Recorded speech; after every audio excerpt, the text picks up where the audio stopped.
Scripty Business, and we are in the middle of our mid-season break as we produce newer, better, bigger, more amazing shows. It's having a bit of a lick of paint, a bit of a change of the format, a bit of a fancy thing that we're doing, which you'll see very soon. In the meantime, we are dipping into the archives. We are releasing some of our favorite vaulted episodes. This is part 1 of 3. So if you like this first part, you can access all of our old episodes, all of our locked behind the vault doors episodes, as it were, through our Ko-fi page. You can subscribe to be a member, join the Scripty Business community, the business that is Scripty, speak to us directly, and access all of these awesome older shows. Like this episode, a little old favorite of mine, the second arc of the first season. This is The Testament. This is Scripty Business, the made-up show of made-up movies. We have 3 episodes to make a movie out of 3 random words, but each episode, we add a random film element into the mix by spinning our dreaded Wheel of Doom. Each word, each element must carry through to the final movie pitch. It's chaos, it's risky, it's Scripty Business. So this is kind of like K-Pax. We don't have time, Welsh. We're still in. There's still things to be done. My hands are fine. I really like it, but I actually want to go in the opposite direction. The Vatican's lying. I'm afraid I'm going to have to rumble. It's the best deal in religion. That's very upsetting. Okay. God damn it. Okay. Episode 1, our only goal is to come up with the 3-act structure and the setting for this miraculous movie idea. I'm Welsh, and with me today is the anomalous Murray. How are you, Murray? Oh, wow. I feel very fancy. What a crown to place upon my head. You're welcome. You're welcome. It was befitting, I thought, seeing as the first part of our 3-part structure to these podcasts is to generate some random words. I thought, what better way to set that up than with a fancy term, a fancy descriptive word for you. I've never been more ready in my life. It's a new and improved version to previous listeners. Yes, we've made some improvements. We've grown. We've matured, you could say. We learnt some terms. And then we came to terms with those terms. Yes, we and did. And then we decided to restructure the podcast for your viewing pleasure. Indeed. So, well, as we said, we have the first part is to do the basic 3-act structure and the setting for which our movie takes place in.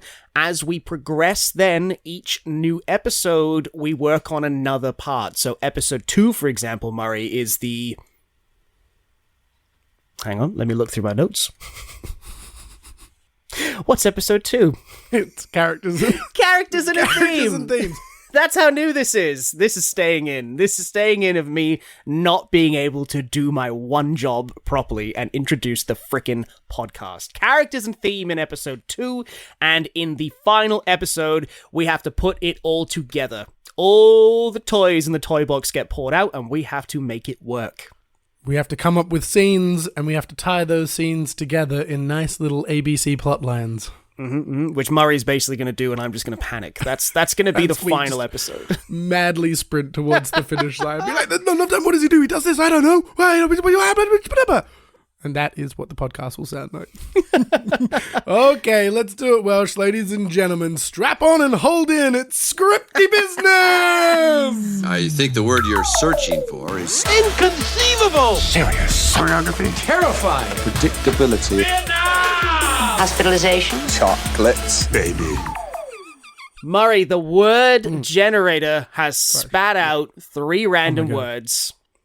Divide, literature, sermon. Timer starts now. Oh my god. Well, God. Yes, God. No, you're onto something there. Oh, I mean, well, it is a sermon. Literature. Okay.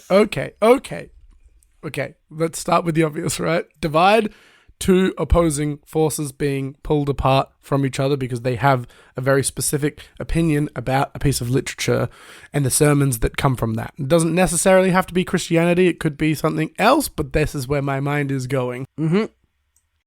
Okay. A la Midnight Mass.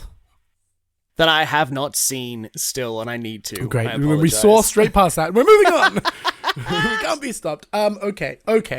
What if somebody what if somebody discovers a new divine text, like a new burning bush with so a glad new you got 10 there. Commandments? Yes.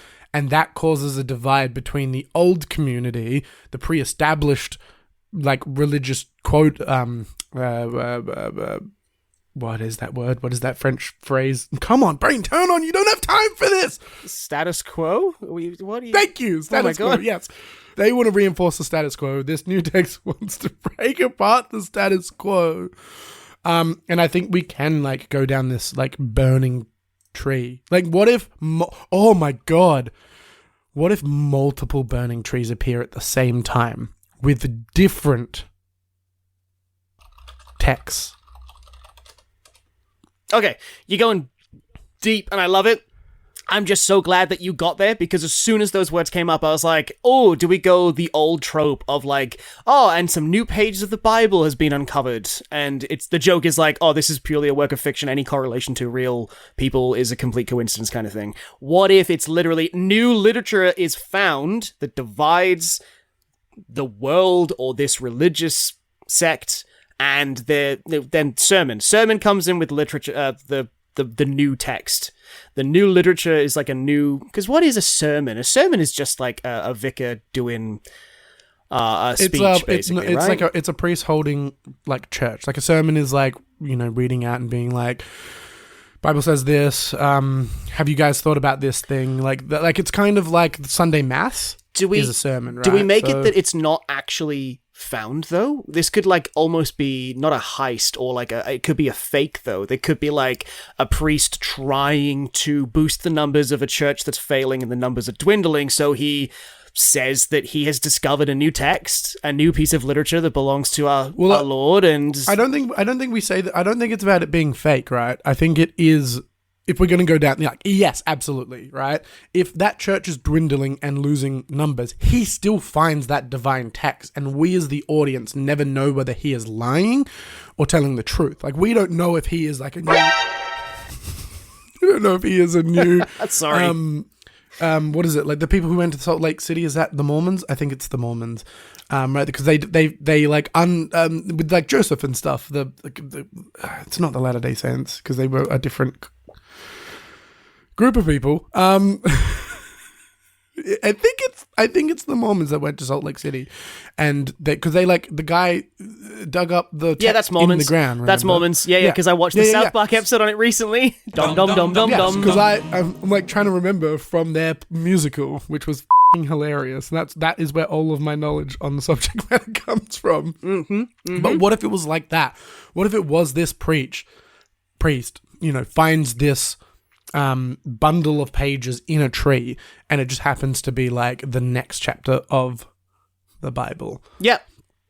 I'm pretty good with that. That's pretty great, because I'm pretty sure that the final passage of the Bible, because I was reading it bored when I had to go to a church for a close friend's event, and there was a Bible in front of me, so I was flicking through pages. Great. And I'm pretty sure that the end of the Bible, like the last couple of like segments, is all about like how the devil will return and like break through the gates of hell and punish the wicked and all that stuff. Like, it was really it was metal, you know? New and Old Testament, yeah. So maybe what if it's the apocalypse? The New Testament.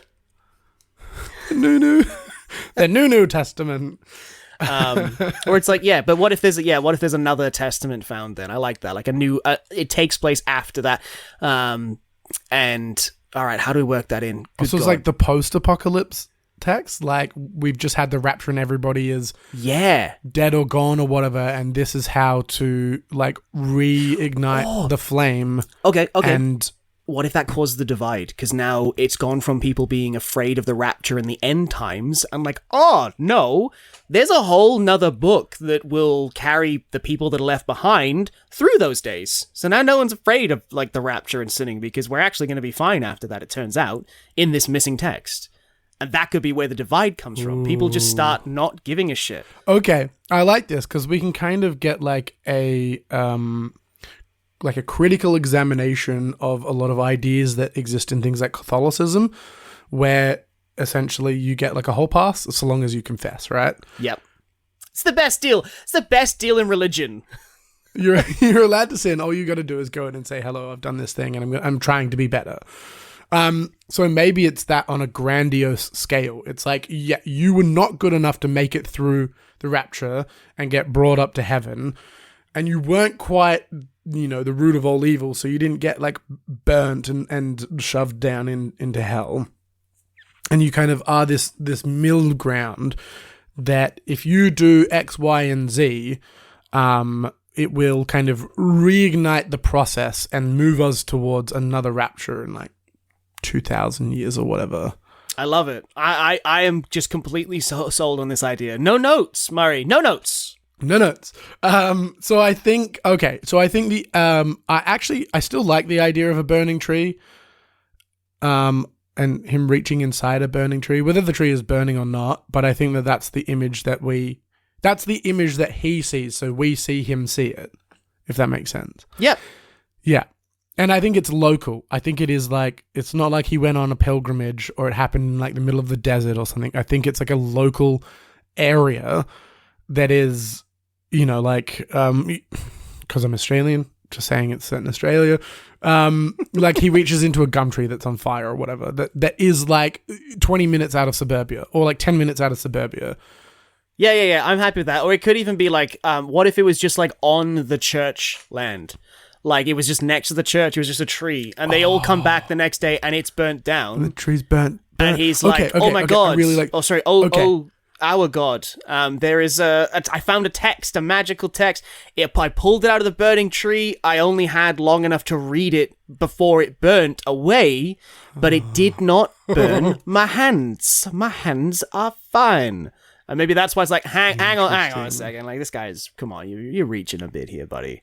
And then some people be like, oh my God, praise him. Okay, I think this is an amazing idea, and we've got to keep laying the seeds around to support his argument. I think we have to continually support his argument the whole way through. Yeah. So I think it's a grandiose tree. I think it's like a massive, giant, like oak tree or something, right? Like something that is absolutely huge, hundreds of years old. It was there before the church was built as well. It was there before the church, and this is like a church with like one of those graveyards around it, like single church on a hill kind of thing. And this tree dwarfs this thing. And if it was on fire, people would have seen it from kilometers away. And it would have burnt for a very long time. But they still come back and it's burnt to a husk. And nobody understands why they didn't see the fire. Yeah. At night. Yeah. I like this idea that the text gets burned away, but I think this priest, to support that argument, should have like a photographic memory. That he's like proved time and time again that he has a photographic memory. And so even if it burnt away, he's now like, well, I'm going to transcribe this thing because I remember everything about it. Love it. Yeah. So every time...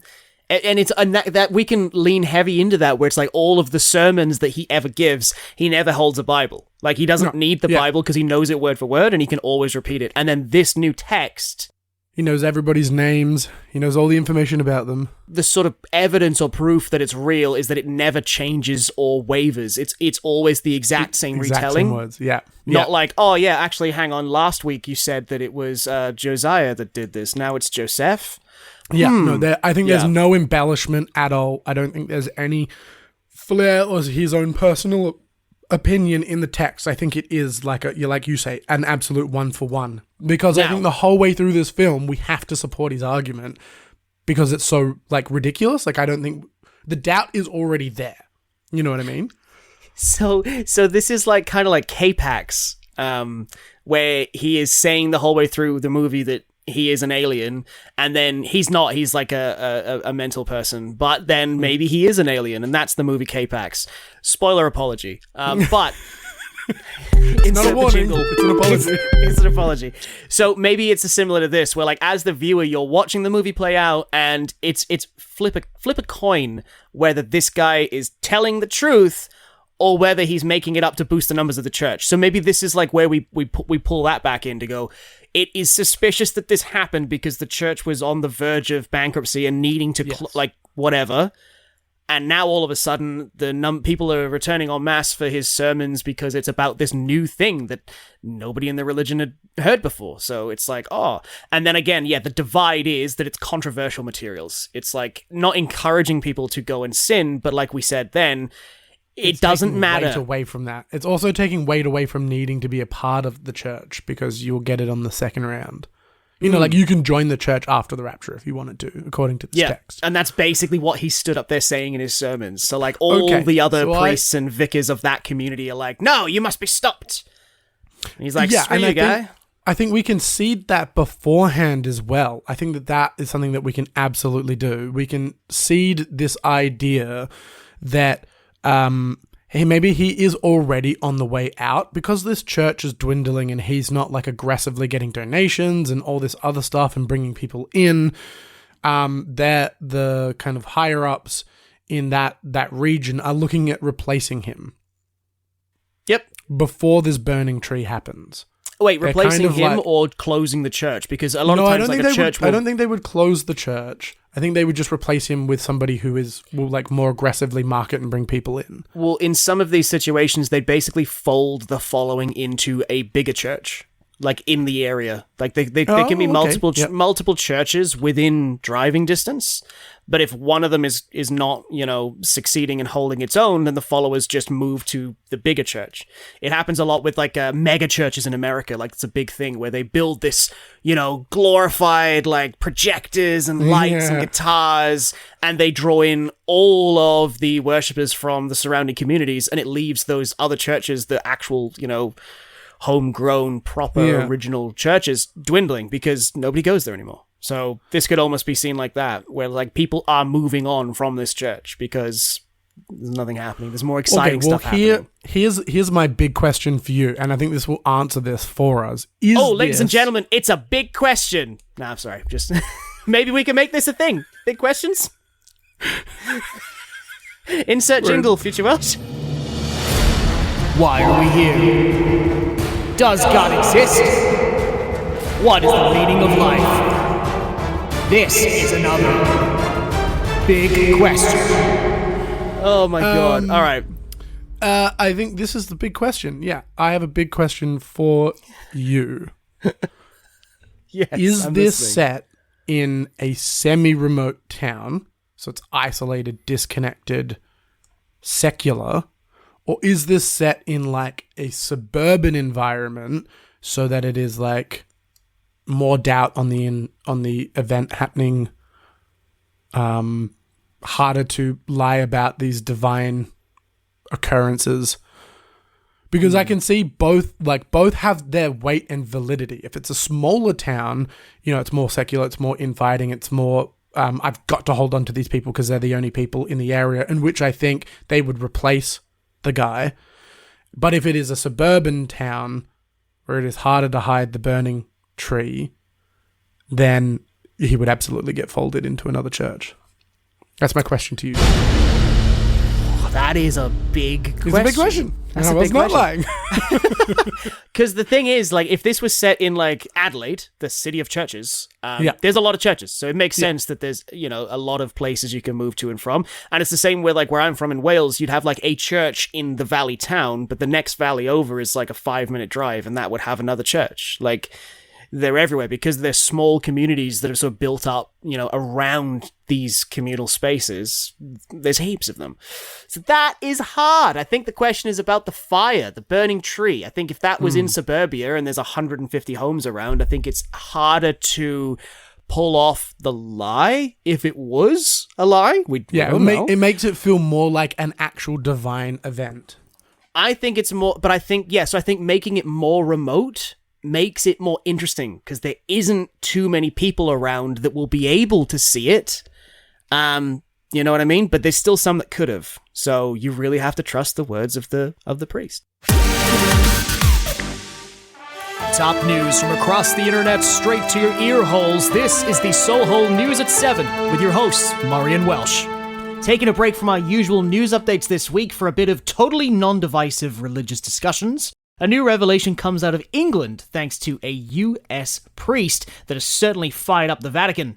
one Jeremiah Jones has asked for us not to fear the rapture, as apparently we all get another chance. The 32-year-old priest revealed a moment of divine intervention, being gifted an additional testament from the big man upstairs. Reverend Jones had this to say in a recent sermon. Jerry 2:15. It is not the end, nor is it the beginning. It is as it always was and always will be. The Lord's will is infinite, stretching beyond any notion of time. Trust in the Lord, and you will be delivered alongside your fellow faithfuls. Be not jealous of those who walk in front of you, nor scornful of those who walk behind you. Your time will come when your time comes, and you too shall be lifted by the light of the Lord to walk amongst the raptured. So it turns out that when it all comes down to it, we get another chance. The end of the world is not the end after all. Word is spread that JJ actually got this text from a burning tree. Talk about hot off the press. Coming up after the break, Murray reveals the real reason behind the recent trend of Jerry being the lead character name in all feature films. The truth will shock you. Stick around.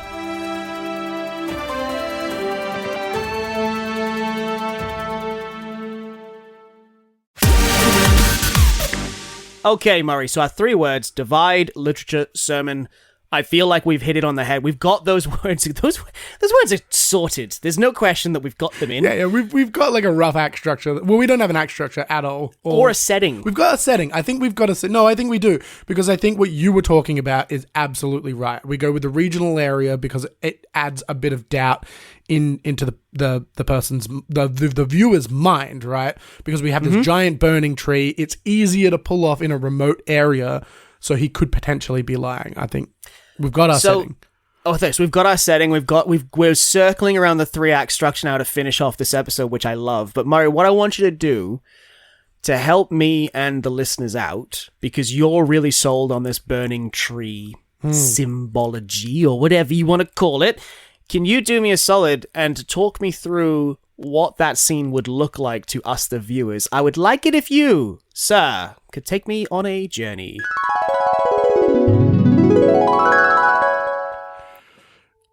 So, I think very early on we start with this priest, potentially even inside a sermon, and we kind of get to know him and his unique qualities really early on.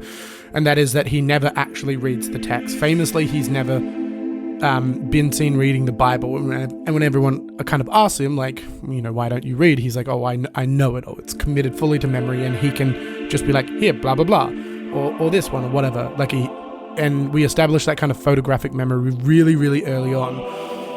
Then comes in this crisis of him being really quite earnest. I think he's quite earnest. He's quite honest. He's quite loving. I think he has all of these really bright qualities. And he is very much like a non-pusher. Like, you can come and join my church if you want to, but there's no obligation to be here. And then we get the news that he's being replaced. Or maybe that comes out later. And it's kind of like a dreamy nighttime sequence for me where he is in the church doing his churching stuff. Perhaps he's praying. Churching stuff? Churching stuff, I don't know. Churching Perhaps stuff, he's praying or, like going through his sermon, practicing stuff. And then I think the big glass window behind him just ignites. Because that's where the tree is. The tree is outside the stained glass window, and it just bursts like an explosion with no sound, just bursts into fire. And then, but all we hear is the crackling of the fire. And he eventually notices, turns around, and there's this a divine moment where this fire is coming through the glass stained window, that heavenly trope of heaven's rays coming through the stained glass window? Like a beam, yeah. And it kind of washes over him, and he just knows in that moment that he's been divinely chosen. And he kind of, I think it's a bit suspenseful, it's a bit scary. That's what we crank with the music and the imagery. And he walks outside, and he just sees this enormous 500-year-old oak tree on fire, and he kind of walks up to it. It's so hot that it's like burning the air. And he kind of like, protects himself from the fire, puts his hands up, creeps up really close, and he just gets this feeling to stick his hand inside the tree. He reaches in and grabs a bundle of really old pages. We're talking like medieval paper here. Yeah, like the First Crusade with kind of thing. and will get verified potentially later in the movie with inks of the time. Hang on, question. So we're not going to say that the bundle burns up and it's all from memory? Oh, that's a good point. Maybe that most of it burns up except for like a little corner, and that fragment. could be like the crisis point a little bit later on. Oh, how about the fragment gets sent away for testing, but it's not, it takes time. So it's not like an instant, they've got to send it to like some university in Rome or to the Vatican. Yeah. And it takes time. So we don't really get that coming back in until the end. That's our ticking clock throughout the whole film, is that this is being scientifically verified. While this man is like getting all of these cult followers, and it could be that by the time that verification comes back, it's too late because he already has this enormous global following. And even if they were like, this is wrong, then everybody would be like, Vatican's lying. Yeah. Like you guys just want to take him down. You want to take away our religion. You want to you want us to not know the truth. Religious freedom, all that kind of stuff. There could be like people with like picket signs and like it's too late. I think protests. it's very reminiscent of when Trump was elected to government, right? Okay. It's too late. I just had a thought, which is quite funny to me. I think at some point in the movie, because the word divide is there as well, I want to have like a parting the Red Sea moment where there's like a massive protest happening outside the church, for example. And he comes out and says something and then just starts walking into the crowd and they part and they divide to like That's let very him through. cool. I really think like that. Visually, that would be a really cool moment. Whether that's... Oh, you know what? That could be the very end. How about we make that the end? Oh, yeah. Okay. Yes. Where it says that he's a fraud... And then there's some sort of question of like belief, faith, whatever else. And he walks out into the crowd through to like a police car or something. And the whole crowd goes silent and parts to let him through. And it's like some like weird moment where it's like, fuck. I really like it, but I actually want to go in the opposite direction. I think he gets confirmed as telling the truth just about the ink. Like this ink is made by ancient method and it's like old ink. Which he could still fake. Like, he could have potentially flown to Europe and got some whatever. Yeah, we don't know what was on the page, of course. It's just a piece of paper and ink. That's it. It doesn't mean anything by itself. No. Got it. But I think it gets verified as true because, again, we are reinforcing his argument because it's already so unbelievable. At every step, we reinforce him. But I think he's a really unreliable narrator, and we see his delusions. Like, we see the burning tree. I think this event happens a couple more times. We see his delusions. And him walking out of the church through the crowd is another one of those moments where we're like, is this actually happening? Oh. Because I think what happens is he walks out, he says something, and all the protesters just go quiet. And as he walks, the protesters just, like, divide, which is a really unnatural thing that they wouldn't do. So we're like, oh my God, is he like a divine messenger and he's controlling these people? Or is this another one of his delusions? And I think it needs to feel that way the entire way through the film. So could the whole movie then be him telling this story to like a journalist or something? Like think Titanic, where it's the whole film is actually her retelling the story to somebody else. It's been 84 years. So it could absolutely be warped. It could be accurate. There's literally no way of knowing. I'm afraid I'm going to have to rumble. Oh! Let's get ready to rumble! Okay, so it's time for us to fight off against one another with an age-old tested method. In the blue corner is Murray with We Don't Need the Journalistic Trope, and in the red corner with the journalistic trope will give us all the structure we need. Let's get ready to rumble! Jaka-B. Journalistic trope it is! Hell yeah, you brought this on yourself! I won. Listeners. That's very upsetting. Okay. God damn it. Okay. Brain.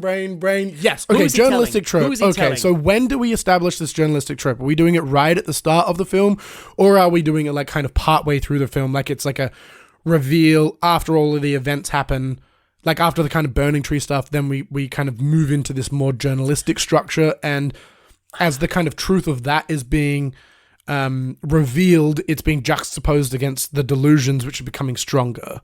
I feel like, yes, we shouldn't have any of the... It should only turn to this journalistic trope of like a or questionable narrator.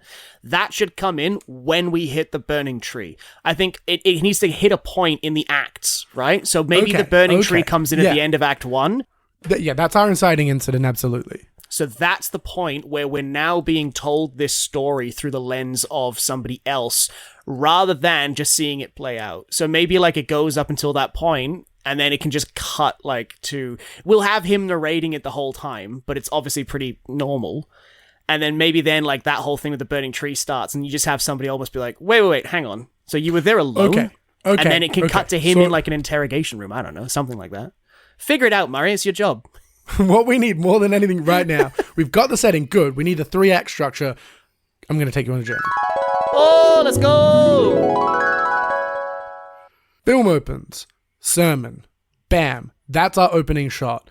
Then we establish the kind of, like, he's being ousted, he's being gotten rid of. That's our inciting incident, actually, and it happens really early in the film. I think it happens like page 5, like 5 minutes into the film.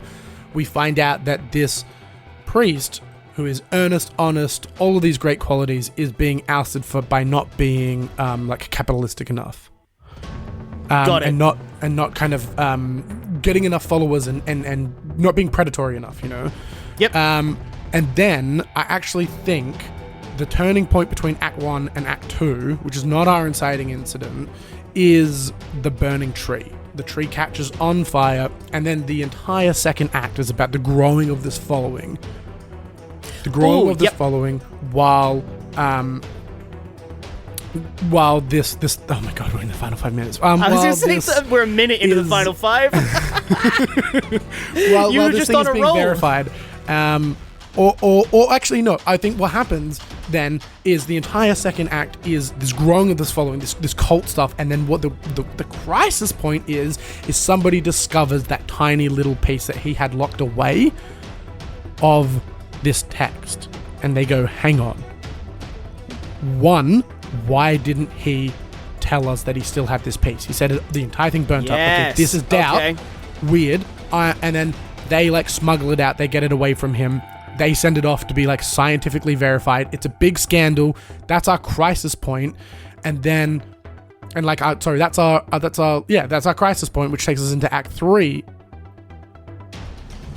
And then our final kind of resolution bit is that he was verified to be telling the truth. And he walks out to the giant crowd to face the consequences of his action, but they all part for him instead. I think we've... the fact that you managed to keep on going through the final 5 music kicking in... Yeah, no, they're and terrifying. still... We don't have time. 2.5 minutes left. Just well There's done. still things to be done. Those are our acts. Our acts are good. I know, but we don't have a title. Well, unless we're locking that in episode 3, are we? Or are we penning something now? Title now. We need a bit of a title. Working title. Working right? title. Okay, what about the burning tree? I mean, that is what the central argument is about. Or I want it to refer to a book more. I don't know. Even if it's the book of the burning tree. What about Testament just of the Testament? burning tree? Or just Testament?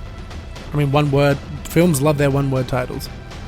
Yeah, I kind of want it to allude to the fact that this is a new testament. Like, I know we're joking. New Testament, the new Testament. Bible, but I think it should kind of spell that out. Like, it shouldn't be like Testament to me. It could be anything to do with religion and any of the testaments. I think that we need to, these are not position great this as titles, but I'm going to throw them out there so that they do something. Let's to your go. brain. Rapid fire. Testament of Fire, the Testament of the Second Coming, or just the Second Coming, Testament of the New Rapture, Testament by Fire. It's almost there. Like, I like almost Trial there, by right? Fire, but it's not really a trial by fire. Testament really- of it's not a Fireworks. Testament of Fire. It inflames the, religious community. So that kind of works on multiple levels. It really does. What about The Burning? That'd make a good like horror or cult movie though. I feel like we'll need that in future. Keep that. Pencil that. We'll circle back to that.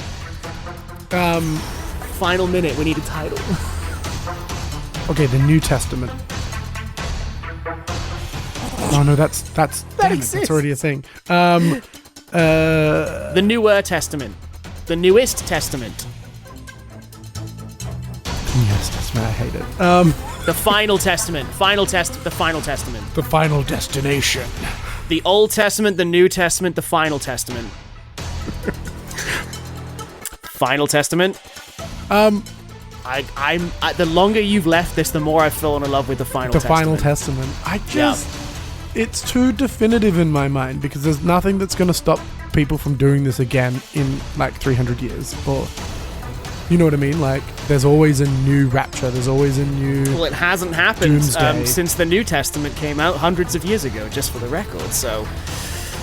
No, but people are always coming up with, like, new Doomsday, and it has. Like, we talked about the Mormons. They have a whole new book. Like... True. Well, I think just Testament is where that lands stronger for me than the Final Testament. you know what? Seeing as I won the Rumble, I'll give you this. Testament it is, and that is the end of time! Woo!